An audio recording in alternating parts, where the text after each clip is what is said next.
Hey everyone, hope you all are doing fine. Today we're diving into something truly exciting. A brand new RPG trailer has just dropped, and it's getting a massive positive reactions from fans on all sorts of platforms. The game is called The Blood of DawnWalker. If you're a fan of rich, story-driven RPGs like The Witcher 3, you're in for a treat because this game comes from none other than Rebel Wolves, a studio formed by ex-CD Projekt Red devs, including the game director of The Witcher 3. The fact that after watching the trailer you can clearly feel that it has a Witcher vibe to it, the background music, scenery, and environment make you feel this way. But trust me, this game will give you a complete new experience. But being a center of attention, this game already carries the weight of high expectations. Now with that said, let's jump right into the trailer. Alright, so The Blood of DawnWalker is a single-player, open-world, dark fantasy action RPG set in the 14th century during a time of plague and turmoil. The story revolves around Cohen, a young man turned into something called a Dawnwalker. He is not fully human, not entirely vampire. In this world, vampires have risen to power, overthrowing feudal lords and ruling over humanity.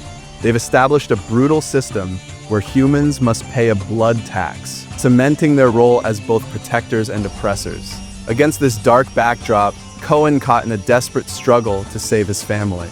Cohen's sister Luna is infected by a deadly plague spreading through their homeland. The trailer begins with soldiers preparing to execute her under the king's orders. At the last moment, a vampire lord named Brennus intervenes, massacres the soldiers, and heals her with his blood. Now this might seem like it turns her into a vampire, but it's not. The devs said in the interview that feeding the girl didn't change her, it just healed her. And in this world, vampires reproduce by pulling out a tooth and plunging it through the person's heart.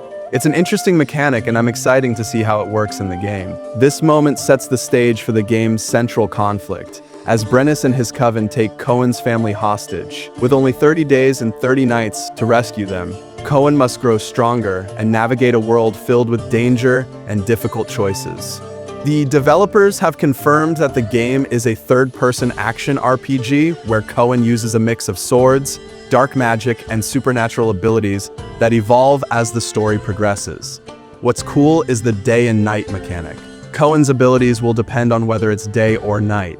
During the day, Cohen relies on human weapons like swords. At night, he taps into his vampiric abilities, giving the gameplay a dynamic edge. However, combat isn't the only focus, though. The game's structure emphasizes player choice and freedom. Unlike traditional RPGs, with clear distinctions between main and side quests, every mission in The Blood of DawnWalker is designed to feel meaningful. This approach was inspired by the developers' love for games like Fallout 2, where player choice drives the story forward. Faction systems and diplomacy will also play a big role. The game's narrative promises a ton of moral gray areas. You'll face choices that challenge your humanity, like deciding whether to lean into Cohen's vampiric side for power, potentially leading to him feeding on his closest allies. If you don't manage his hunger for blood, things can spiral out of control in some dark and unexpected ways. But not every encounter has to end in bloodshed. You can use stealth or even negotiate your way out of tricky situations. And the open-ended structure means no two playthroughs will be the same. One of the standout features is the 30-day timer. This is an actual in-game mechanic. The devs have clarified it's not real time, but time will still be a limited resource. It's tied to main quest progression, and how you use that time will shape your experience. Your decisions will directly impact the story. This adds a layer of urgency that isn't often seen in RPGs, making every decision feel weighty. But will it be frustrating or immersive? That's something we'll have to see when we get more details. The world of DawnWalker is rich and immersive, filled with supernatural creatures and factions. Vampires are obviously the main focus, with Brennus and his fellow vampire lords acting as your primary antagonists. But they're not the only creatures lurking in the shadows. The land is inhabited by undead, kobolds, and other beings. Interestingly, not all creatures are hostile. For example, kobolds are known to trade with humans, meaning players will have opportunities for diplomacy alongside combat. To free his family, Cohen will have to take down 4 vampire lords, destabilizing their regime one by one. Each lord brings unique challenges and contributes to the overarching story. What really excites me is how the devs are approaching this game. They're blending elements of The Witcher 3, Baldur's Gate 3, and Fallout 2, focusing on deep, impactful storytelling, player freedom, and meaningful choices. The idea that every decision you make could have lasting consequences, from relationships to the game's ending, has me hyped. Add to that the promise of Unreal Engine 5's stunning visuals, and this game could be something truly special.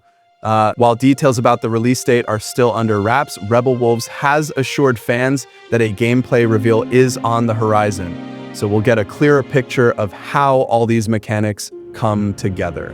For now, the Blood of DawnWalker looks like it could be a game changer for the RPG genre.